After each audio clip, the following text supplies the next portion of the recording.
Hello, everyone. This is Driftwood Conversations, and I'm Hillary Sloan. My guest today is Sailene Ossman, founder of Bruja Elixir in Joshua Tree, a vibrant wellness space built around plant medicine, creativity, and community. Sailene's story starts with a near-fatal car crash at 19 that changed everything. It altered how she viewed her body and her healing, and it deepened her understanding of the power of love. From that moment, she developed a lifelong devotion to cannabis and fungi as a way to find balance and connection. In this conversation, we discuss the evolution of plant medicine from underground collectives in Venice Beach to modern wellness practices in the high desert. We also explore how nature continues to teach us to heal, adapt, and awaken. Hello, Sailene. Thank you so much for having me, Hillary. I'm Sailene Ossman, and I would say I'm a plant medicine specialist. Yeah. A big passion for how plants and fungi and the plant and botanical world can shift our daily world and allow us to feel good in our bodies and have optimum health, level it up a little bit. So you were telling me you got into this quite a while ago. Yeah, quite honestly, when I was 19 years old, I was in a near-death car accident. I pretty much broke so many bones in my body. I broke my second vertebrae in my neck. I broke my sternum, 5 ribs in my leg in like 3 or 4 different places with a compound fracture that severed the main artery going to my foot. My lawyer says he took my case because they thought they were going to amputate my foot. That said, didn't have to. Spent about 3.5 weeks solid in intensive care unit, hooked up to about 15 pounds of traction, holding my neck in place for it to heal. Also, I had severe confusion in my chest called fleo chest of my chest because it was all broken up, didn't know what to do or how to breathe on its own. So I was on a ventilator. You can see I've had a tracheotomy. I was in that intensive care unit for about 3.5 weeks. And then the rest of the stay was another 3.5 weeks or so. So about 7 weeks of my life was spent there. And what you learn at 19 when you're in a near fatal car accident is that power of love within your family and community that gather around you whilst in those fragile states, they can move mountains. Love can truly transcend anything. And I learned that in a very, very powerful way at a very young age. I also learned that how precious life is and that how it can take a turn so quickly and not to take for granted, and how blessed I am to have lived the rest of my days not experiencing it as a paraplegic or a quadriplegic that could have happened so easily with the break in my neck. But that didn't happen for me.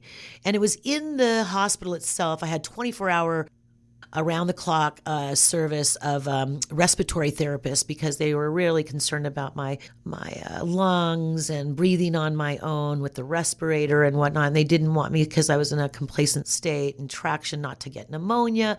So they would do this thing called come around every 4 hours and suction me.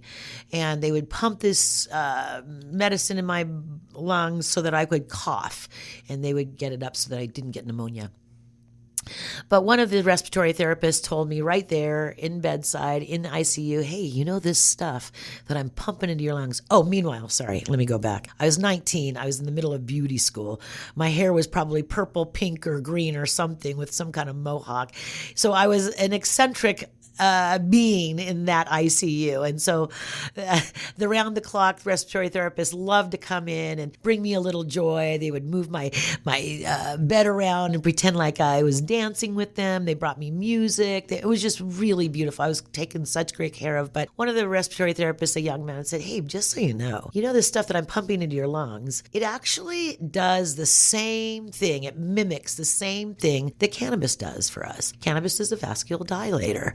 And that's why you cough and get your lungs all blown up when you take a hit of smoke a little bit of cannabis. Let me ask you something. What year was that? That was in 1980. 5. And cannabis was not legal yet? Not at all. Okay. Not even medical marijuana. Okay. In my recovery, it took me 10 months to recover. I had to move back home. I spent some time in my parents' home recovering. I came from a very, very Christian upbringing. I went to a Christian private school from 1st to 12th grade. My parents were awesome, though. Like, truly what that taught me in being a Christian private schools is there's a lot of hypocrisy. Sorry. But my parents lived a very Christ consciousness attitude in my home life. My home life was beautiful. It was filled with lots of love and not a lot of judgment and total acceptance most of the time. Do you have brothers and sisters? I have one sister. She's 4.5 years younger than me. We were close little. We're not so close anymore. Yeah. And that's it. But really, and my family was just my parents and myself and my sister. We never were just the 4 of us in our home.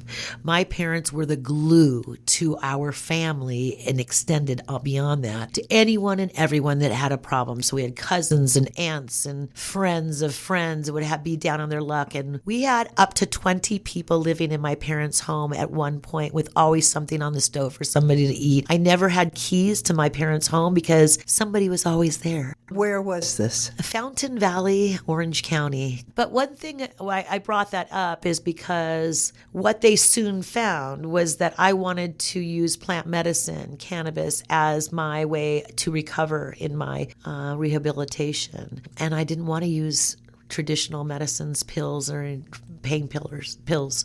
So I didn't. And they kind of were okay with me wheeling around the backyard in my wheelchair with a leg in a cast and a halo vest, if you know what that looks like. It's bolted into your head and down to your chest, holding my neck in place, taking bong rips.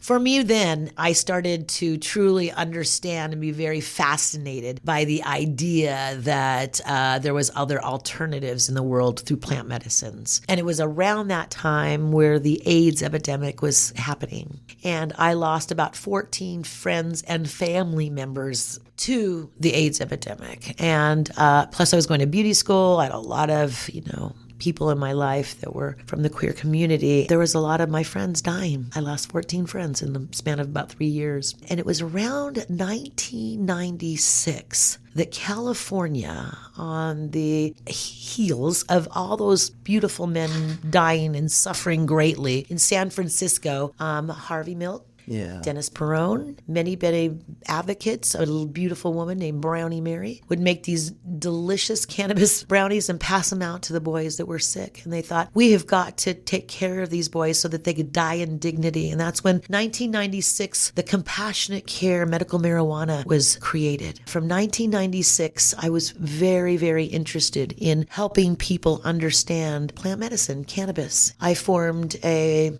medical marijuana collective, and I started the first delivery service in Venice Beach in 1999, spreading the love all around LA. I had about 4 girls driving around LA all day long, helping people feel good through using plant medicine. You had to be in our private club to get in. I actually didn't form an actual collective at first. I just did it from the grace of my heart and just in the movement of thereof, and for my own benefits as well, getting cannabis for much cheaper for myself.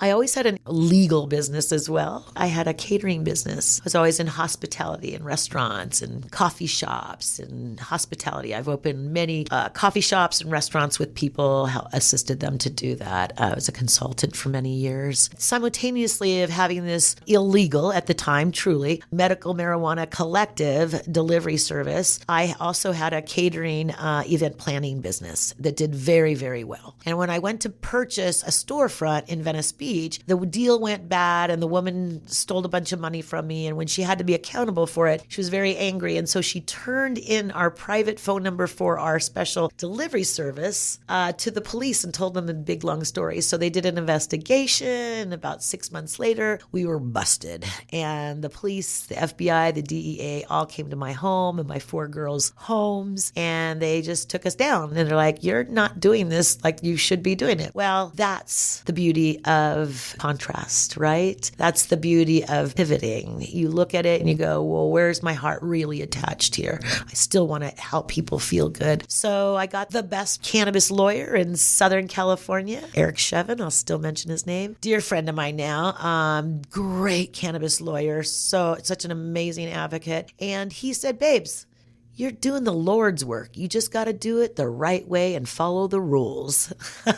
So was it legal at that point? It was medical marijuana legal if you set up it in a proper way. You had to create a collective. So that's what I did shortly thereafter. I just went and Did you ever get arrested? Yes. All four of us got arrested. We spent the evening in jail. We were out by the middle of the night. So you didn't have to go to jail? No. We just in a holding jail for the night. But then after that, we had to go to courts. I had a felony against me, and so did all of my girls. Mine was the most severe because I was the kingpin, right? And so I paid thousands upon thousands of dollars in restitution and this and that and make the blah. That's all they want, really, is money. Where did you get the marijuana from? At the time, I had so many farmer friends. That's very early on in creating the collective. I already had many farmer friends, and even in Northern California, in Humboldt County, and I would make trips up there and back, or I'd have a lot of friends. At the time, it was very big for growers to grow in houses in Los Angeles County. There wasn't a lot of access to outdoor or greenhouse or light deprivation type of growing at the time in Southern California, and Southern California has a reputation for wanting indoor grown weed. So that's what I did as I worked with indoor farmers for many, many years. You have a store. Yes. But it's not marijuana. It's mushrooms. No, it's both. Oh. What I have pivoted now into, I'll just take it back a pinch. So I ran the Medical Marijuana Collective from 1990. We got busted in 2003 till 2016. In 2016, California went to a legal adult consumption, meaning legal cannabis as long as you're 21 and over, which changed the entire platform of medical marijuana. Medical marijuana kind of took a back seat, and now it's just legal adult consumption. And I was really disheartened by what was happening. They kind of sold us a lie because I was in it for so long. They made us a lot of promises that we would be the first ones in the legal market. Long story short, you make pivots, and that's the beauty of wisdom and time and age. So how I made a pivot then in 2015, the year before we went legal, was I created a women's cannabis social club. It was called the Glowing Goddess Getaway. And it was a 3-day, 2-night, all-inclusive retreat for women to come together to use cannabis as a spiritual and creative tool to really help end the stigma around using plant medicine over pharmaceuticals or booze. Like, why is it okay that you're at your kid's soccer game with a whole chest full of booze, but you can't pull out your vape pen? Why is it okay? Why does moms feel so shameful when they run to the garage and have a couple puffs of cannabis so that they can be more present with their kids and open up and expand a more creative, fun experience versus drinking and getting sloppy and making worse decisions? So I really made a pivot to try to help people be educated all around our country. Wherever it was medical marijuana, we went to those states and through these beautiful events. And we had up to 175, 200 people sometimes that we would clamp and share these beautiful experiences all weekend long. So not only was that pivot happening with that, I became a cannabis influencer. I was on a digital platform called Mary Jane that Snoop Dogg created. And it was a platform to help people understand the cannabis culture and give you more education in cannabis in a very more broad spectrum of way for people to understand. And so they gave me my own show called Smoke in the Kitchen with Mama Sailene. And because of my cannabis background, because of my event planning, I was known for these doctor parties. And so the production company from Mary Jane Channel offered me my own show where I was the host. of a cooking show. And I would, instead of pairing our meal that we were going to go cook together in the kitchen with wine, I paired it with cannabis. So I was a cannabis sommelier. And so I would have various influencers in the cannabis industry over to the place where we filmed.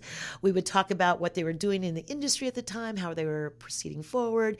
I'd say, we're going to cook shrimp scampi in the kitchen together today.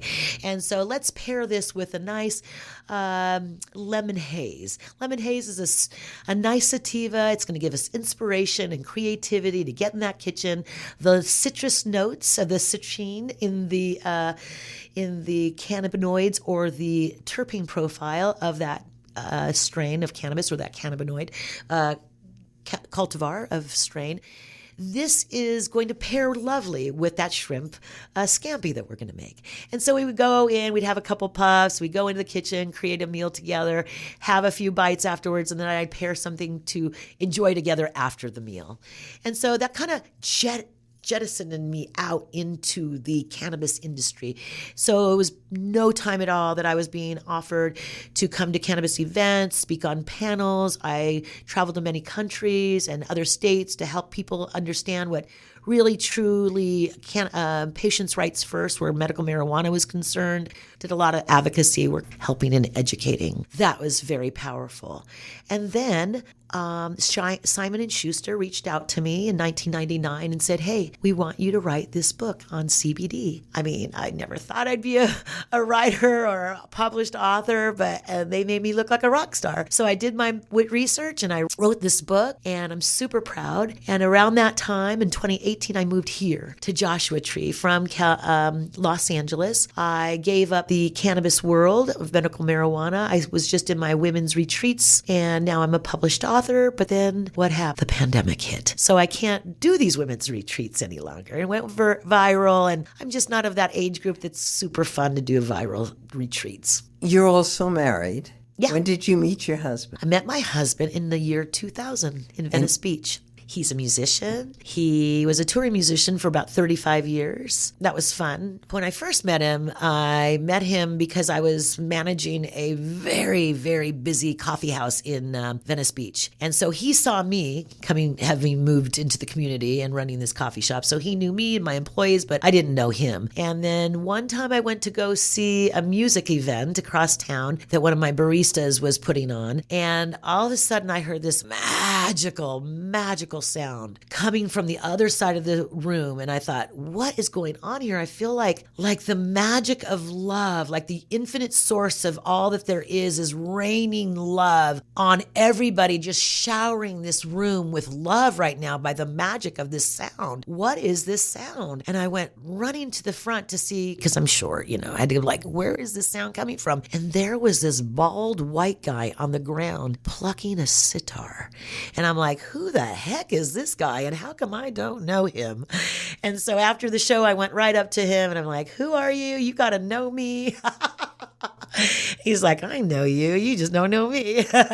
So shortly after that, we dated. What else does he play? It's not just a sitar. No. He actually never made money in a professional world, classical trained Indian music way. No, he didn't make music that way. He made music for 35 years as a touring musician, as a bass player, stand-up and electric bass in many different genres with many different singer-songwriters. I guess the longest, he did many tours with many different people, but I think the longest man he toured with for about 9 or 11 years was Chris Bodie, and he played with him for many years, yeah. By the time you got out here, you said 2016? 2018 we moved here. And so I always say we were divinely led, because it was before the pandemic. You still could get a great deal on a house here. Having sold our Venice Beach home, we did well. So we got to buy a house outright here and really change our lifestyle, and thought, wow, I'm ready for what's next. We were in our 50s and we were ready for a shift in our paradigm of what's going on in our lives. He wasn't touring any longer. I wasn't really in cannabis the same way I was before. What's next? And then the pandemic hit. it. And through the pandemic, my book was published and I couldn't do a book tour. And one day in 2021, a wonderful woman from the community who's lived here for some time, who created the wellness center that I'm attached to, Clea Benson, she reached out to me and she said, "You are supposed to be that cannabis CBD expert, and I really want a CBD store attached to my wellness center that I'm creating." And I said, "That sounds really boring." Why would I want a CBD store in this environment? And I already have an online store where you can buy my CBD coupled with my book, you know? And she's like, "Oh no, we really would like it." And I said no. And 3 times she asked me, 3 different times. And the third time she asked me, she said, "You know what? I'll give you the back 3 parking spaces behind the store and you can create an outside patio." And then the vision just unfolded like a flash of a light in my head. I thought, with my background in hospitality, in coffee shops, I just love to feed people, in catering and event planning.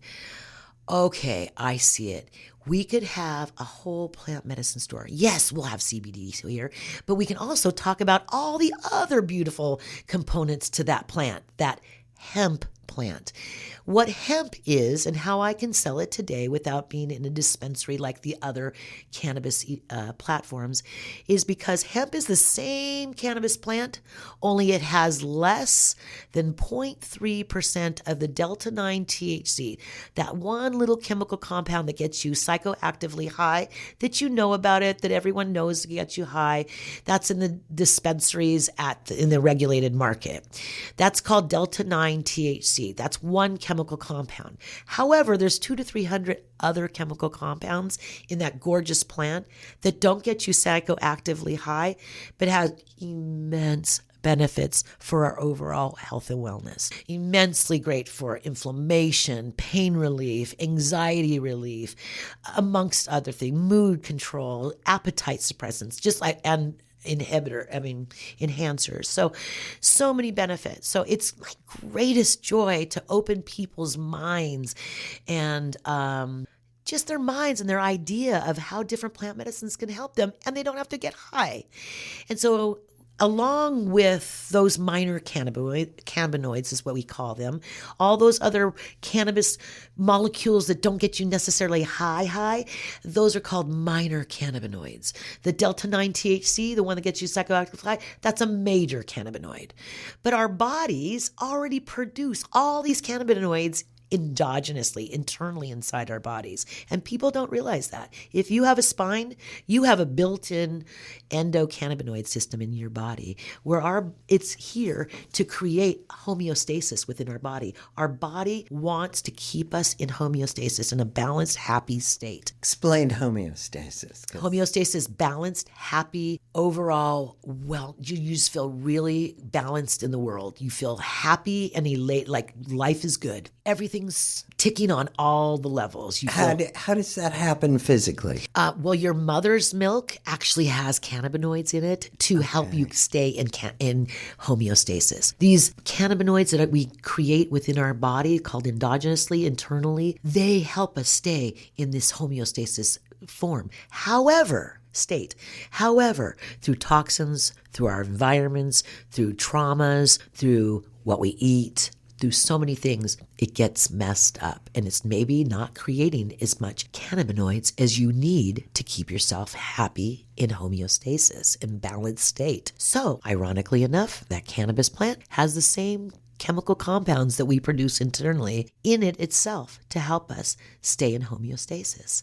So it's quite interesting. Also, it was around this time through the pandemic that I saw this film called Fantastic Fungi, a film by Paul Stamets. And it's a documentary on fungi, on mushrooms, all of the various kinds of mushrooms, from edible mushrooms to psychedelic mushrooms to functional medicinal mushrooms.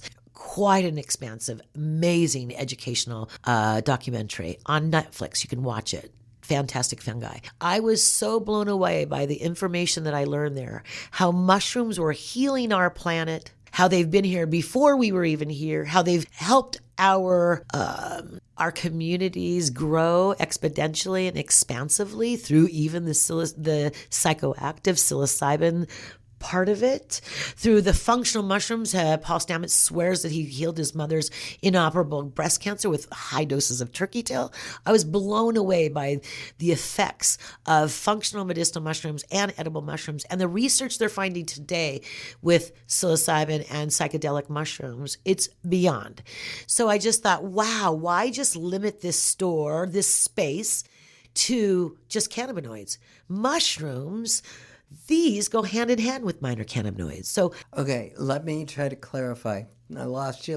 Yeah. I got a little lost. Yeah.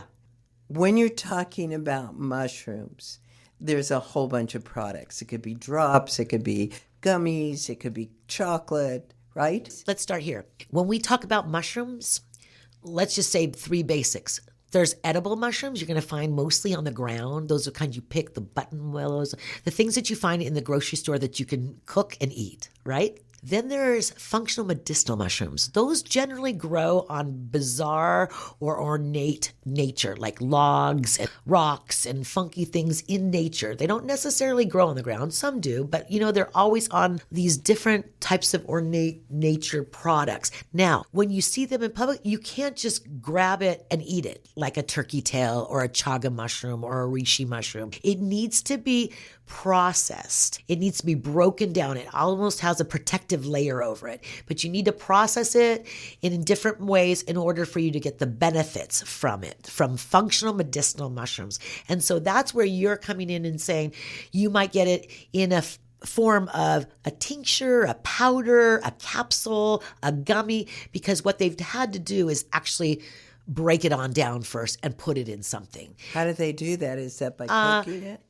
Yeah, it's some kind of process. I'm not really positive. I don't know that, but I know it's some kind of it can even be a double extraction process. It's many things, but I don't know that process though. And I know that there's a couple different ways. And then we're talking about psychedelic psilocybin mushrooms, okay? And those you might find in ornate places or under some cow dung or what have you. And you can eat and get it, or even something like Amanita muscaria, which is another mushroom that's euphoric. Not necessarily psychedelic, but many benefits. But in the wild, if you picked Amanita muscaria, you would probably get very sick. It also has to be broken down and properly processed and for you to get the benefits of it. Psilocybin, I don't think it's quite the same. You can dry it out and pretty much eat it. You know what I'm saying? But today, to make it more palatable, people are breaking it down, crushing it up, grinding it, putting it in gummies or chocolate bars or tinctures or eating it right. And you can't buy psilocybin. Psilocybin today in the state of California is still illegal. It's been, I think, legalized or maybe decriminalized in Oregon, Colorado, Washington, but you have to be under doctor's care for you to get it from legally. I'm not saying that people aren't still selling it in different places. And even in Los Angeles, many of my friends say they sell psilocybin chocolate bars and gummies in my dispensary. Well, they probably do, because that dispensary that you go to is probably an illegal dispensary. So they're just taking their chances no matter what. There is a caveat in Oakland, California, where they have formed a church. And so if you join the church, part of the sacrament is taking the mushrooms, so you could buy it under that caveat. What are the mushrooms, the psilocybin mushrooms, what are they used for? Is it mostly psychological? What research is showing is immensely beneficial in a couple different ways too, for really helping rewire your neuropathoways, really helping with addiction issues, really helping with mental health issues. So many benefits. Couple things you've probably heard of the word microdosing. And so what they've done is they've really got it down to a very specific amount, a very minute amount, and that varies, but it's always enough where it's not quite enough where you actually feel the psychedelic feeling of it, just more of an elated, kind of uplifted feeling from it. And oftentimes people will put it in capsules and couple it with a little bit of functional mushrooms like lion's mane or cordyceps mushrooms. And Paul Stamets actually adds a little niacin in it to flush it through your body. But when you microdose it, it generally is for a protocol to help you rewire and change some old habits and patterns. And usually it's a protocol of you take these capsules 2 to 3 days on, 2 to 3 days off, 2 to 3 days on, 2 to 3 days off for about a month. Then you would take a week or two off and do it again. And that's a protocol. And then after about 2 months of doing that, then you would assess how far you've come. Has it helped you in different ways? With addiction issues, with anxiety, with mental health issues, so many ways. So generally recommended that you go to a doctor or a psychiatrist or somebody to work with? I mean, I'd have to say that, yes, because, legally, for sure. Yeah. Not that in the desert, many, many people are coming here to the desert to experience a transformation, a deeper transformation, and mushrooms can often aid in that situation. That, though, when they do mushroom ceremony, generally they're doing larger amounts. What is referred to most of the time as a hero's journey, which is anywhere from 3 to 5 grams of mushrooms, which is quite a bit. But many people find when they take a big intense trip like that, and it might be, a several hour intense experience, but it really gets to the deeper, darker parts of yourself. The darker parts arise and you can address them. And most people that I know when they do a hero's journey are kind of reset for a couple months after that. The anxiety's kind of right away, their mood's elevated for a while, and that can reset people too. Either doing a hero's journey, a dose or journey, and that can reset you for a couple months, or you can do the very easy transitional microdosing where you don't really feel it like that,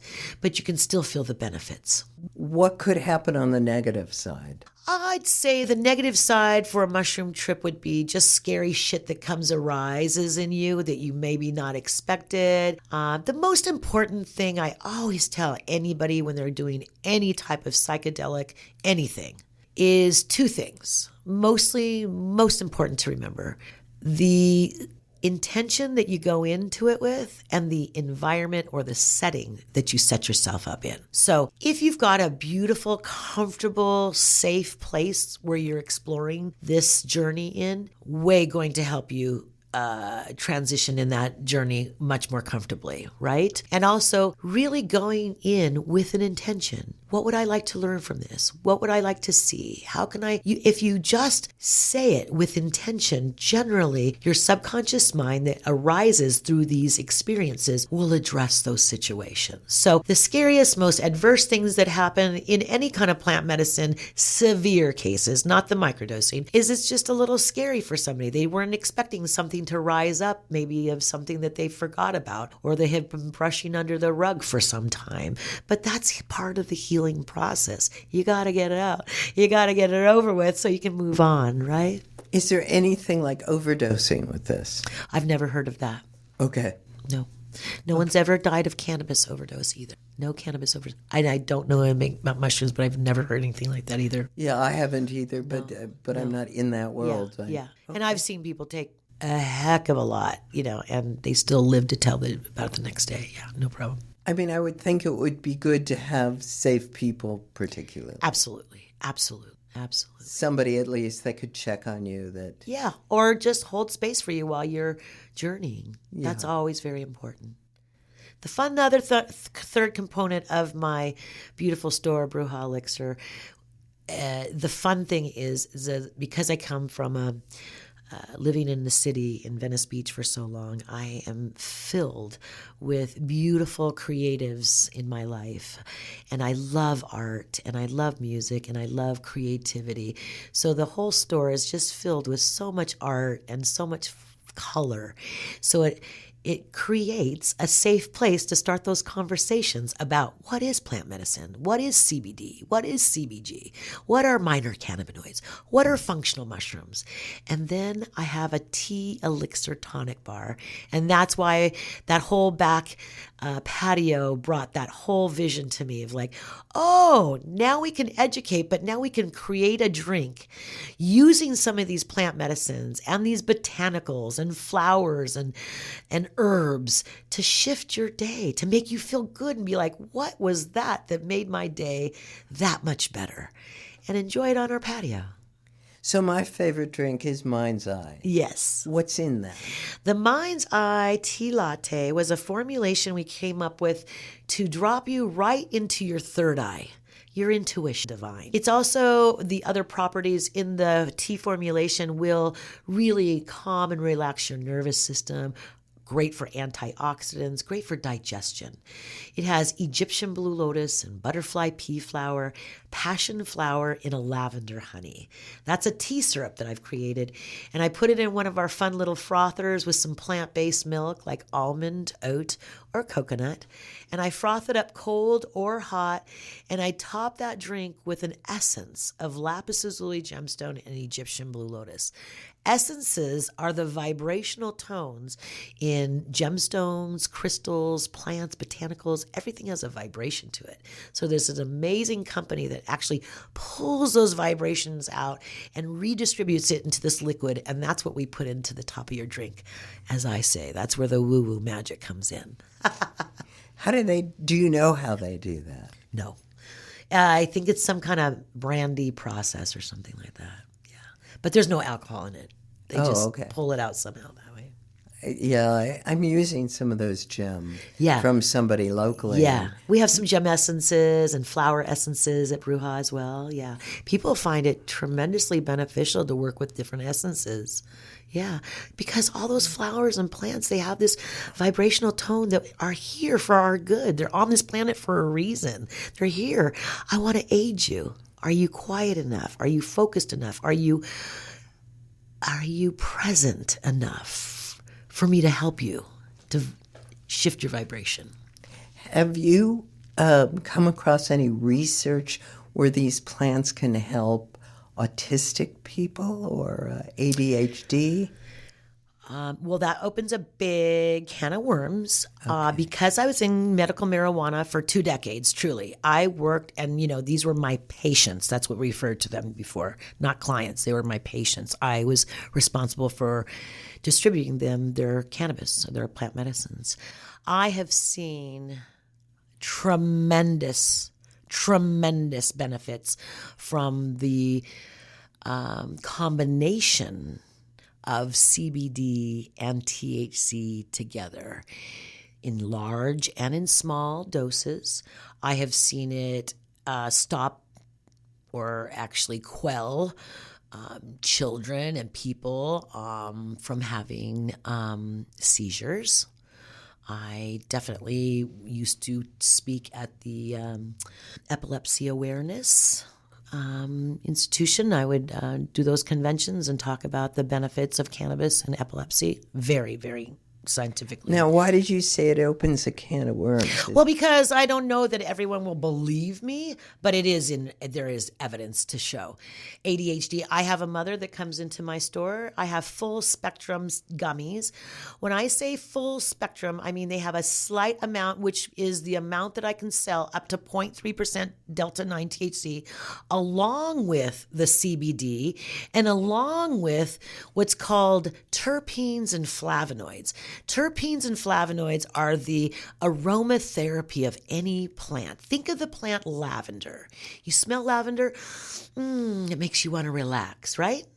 It has a particular terpene profile in it called myrcene. Well, same with cannabis. It has different terpene profiles. In fact, the same terpene profile in lavender is also in some of the predominantly what they call indica-based cannabis strains, the ones that make you relax and get into the couch and sleep. A lot of those have the same terpene profiles as something very sedentary. So when those terpene profiles are available in the plant medicine, when the CBD is there and it's activated by a little bit of that Delta 9 THC, this is where the real true plant medicine happens.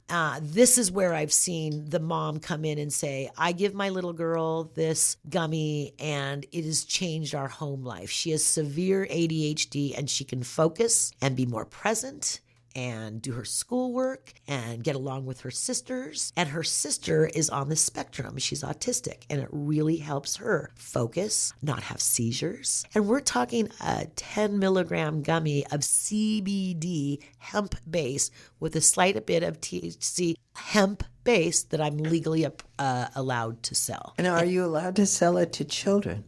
I'm allowed to sell it to parents. 21 What they do is up to them. But I have many, many, many people who have children on the spectrum, who have been working with many doctors, pediatric doctors in the cannabis spectrum to help children use cannabis as an aid for their benefits. Bonnie Goldstein of Los Angeles, doctor. Tell me about the store now. Yeah. I love the store. It's very pretty. Thank you. It's got all sorts of interesting things. There's a room with flowers on the wall. Yeah.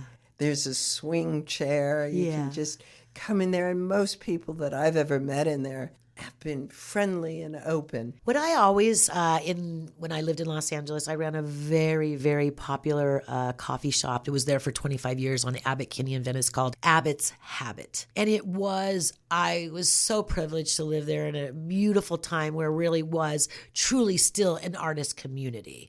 And I got to meet a community of artists, and I got to feed them every morning, right?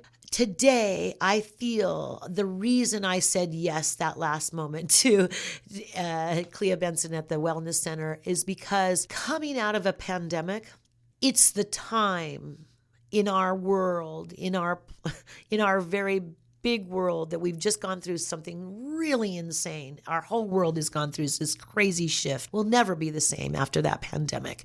We need the human connection once again. And mushrooms are connecting us once again. They're healing our planet. They're connecting us back to our body and healing us.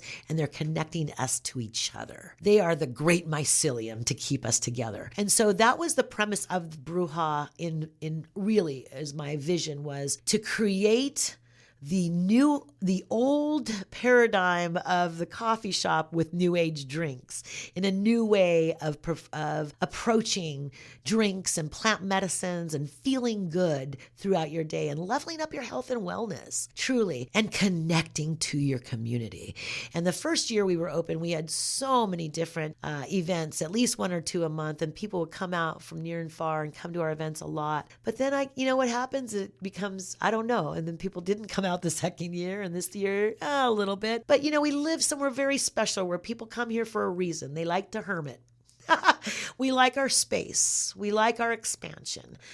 And it takes us time to come out and explore. But when you come out and you get to experience this community, it is so beautiful. We have such an incredible, beautiful community here in the high desert. Truly, no lack of art, no lack of music, no lack of people seeking more connection. Yeah. Absolutely. Yeah, I love it. And I feel like we're the cheers of the high desert. Everyone knows your name. You never know who you're going to meet when you grab a drink at Bruja and sit in the other room, the mushroom room, or on the patio and chat with somebody new and get to know them. Yeah, it's a really special place. I also feel it's so awesome because we're like in the middle. We're equally as far to like Wonder Valley as Morongo as to Landers. We're in the middle. Come and meet your friends here at our place in Joshua Tree. Come, all of us, from different places, and meet in the middle. Yeah. Do you have people coming out from LA specifically for you? I don't know. I do know that we get I'm blessed by a little bit of the tourism that does come through. I am in a more walking area for Joshua Tree more than other people have, even though I'm set back a pinch. But I will say this, once you come in and you experience Bruja, you'll never forget it. So over the 3.5 years that we've been open, it's really fills my heart when people say, oh, when we come to town, you're our first stop in and our last stop out. And that really makes my heart feel good. Here we get a lot of people from San Diego, Los Angeles, and Arizona, all because they're around under 3 hours, 2.5 hours away. It's a great escape. You know what I mean? We got a lot of people, of course, from the Bay and other tourists. Are you getting international tourists? Oh, yeah. Because that's what I get on my rental. Yes. And they're amazing. When they're in town, I don't feel we've had as much this year as we've had before. Interesting. Maybe they're not getting in town. They're going into the park, or they're staying in their Or they're just scared to Airbnb. travel to America these days. I'm still getting a lot of international. Oh, good. That's good to hear. Often. And That makes me happy. Yeah. Even in the last week, I've had Perfect. a couple of German and Polish and South African. Great. Yeah. And you have my cards at your place to tell them to come in, right? I don't know if I do. We should check that. Yeah. It should. Yeah. And tell me about the other drinks you have. You have a room with different teas. Yes. So, we have all tea-based drinks. We have brewed teas. We have all kinds of specialty drinks. And mostly I just love, we have chais, we have matchas, we have golden milks and cacaos. And the benefits of Bruja Elixir is because we're so focused on plant medicines, adaptogens. Adaptogens are also roots and plants that adapt themselves in nature, so they adapt themselves within our body, and they say, "Hey, how can I alleviate those stresses in your body?" So, like ashwagandha and maca. So we have a lot of our drinks already have some of those adaptogens and functional mushrooms already included in our drinks. Yeah. So that's really fun. Really, it's really beautiful to just introduce people to a new way. Yes, people, I'm sure in the high desert you can get a matcha anywhere, but you're not going to get my matcha. That's for sure. Yeah. Yeah. I like your bonbons too. Yeah, the bonbons are great. Yeah. But I love anything chocolate. Yeah. So what about you? What's John? John plays, your husband. Uh-huh. He plays around the My Mago husband Basin. is really, since he got here, when you come and you make a shift from like touring for those many years and doing so many projects, he's done so many beautiful things. And you come here and you're like, you just kind of rest your weary bones for a while and you don't know how it's going to show itself up. You know what I mean? And for first, when we got here, he was even getting back into some of those Eastern, he plays the delruba and the sitar, and he was getting into just staying at home and practicing the old school instruments, that he didn't really necessarily make money from as a professional. But then the pandemic hit and he sat even more. But then after that, he has formed like one of the most fabulous bands, 3-piece bands of the high desert. They've gotten a lot of notoriety up here. They're called Los Panchotones, and they're a 3-piece band of John, my husband, John Ossman on bass, Denny Weston Jr. on drums. They're the rhythm section, and Josh Sontag as the guitar player. They are the high desert's three-piece instrumental, what do they call them? Greasy tumbleweed blues or whatever. They're really fun band. They make you want to get up and dance. And they've been actively a backup band for many singer-songwriters of the high desert. When there's any kind of benefits or functions, I oftentimes are the house band for those benefits. And do they have albums? They do not have an album. They have releases on Spotify and that kind of thing. Okay, so people can go find them. And they have a YouTube channel. They're fun because it makes my husband social in a whole different way than I'm social. Like, people know me from my store. And of course, the Los Panchotones have played in my back patio several times. It's really wonderful when we have live music events on my back patio. That's really great too. If you were to look back at your life now, what would you tell the young Sailene? Continue to follow your passion. It's all going to be good. It's all working out perfectly. That's great. Do you have any other plans going forward? I came here in the desert. It's my 7th year, my 7th season here. And as much as I really love being part of this community, I'm also really, really have a big hunger to travel again. I have a big hunger not to be so tethered here. So I'm going to have to make some changes in the next couple years and maybe get a little extra help or something in the store. But I need to go, and whilst I'm still, able to, I have healthy mind, body, and spirit. Traveling feeds my soul. Like, I feed a lot of souls every day. I show up to be an anchor of love every day. That's my mission in life. But sometimes I need to be replenished and I need to go out and be reinvigorated. Do you have any reoccurring problems from that car accident? Zero. Really? So blessed. Very. This was amazing. I can't even hold all the information you just gave me. So what do you want to tell people? Believe in the plant medicines. Stop with the knee-jerk reactions to what you believe these plants can do to you. No one's ever died of using cannabis, ever. And I've only seen it help people die with dignity. I've seen it cure cancer. I've seen it help Have you seen it cure cancer? Oh, yeah. I've seen it tremendously. People, yes, Okay. are cancer-free today, 15 years later. Yeah, several. Did they do other things with the cannabis? I'm sure they did. I just know that cannabis was an essential part of their program for sure. And the mushrooms, I feel great benefits from it. Yes, we're just tapping into that. Again, I feel like the mushroom feeling is the same thing with medical marijuana back then too. They're kind of trying to like handle it the same way. I have my own feelings about that. Whenever the government gets involved with plant medicine, it just generally goes awry. However, super grateful that there is research, scientific research proving that these different types of plant medicines can really help people not just mask over their ailments, but actually cure and heal their ailments. That's great. Yeah.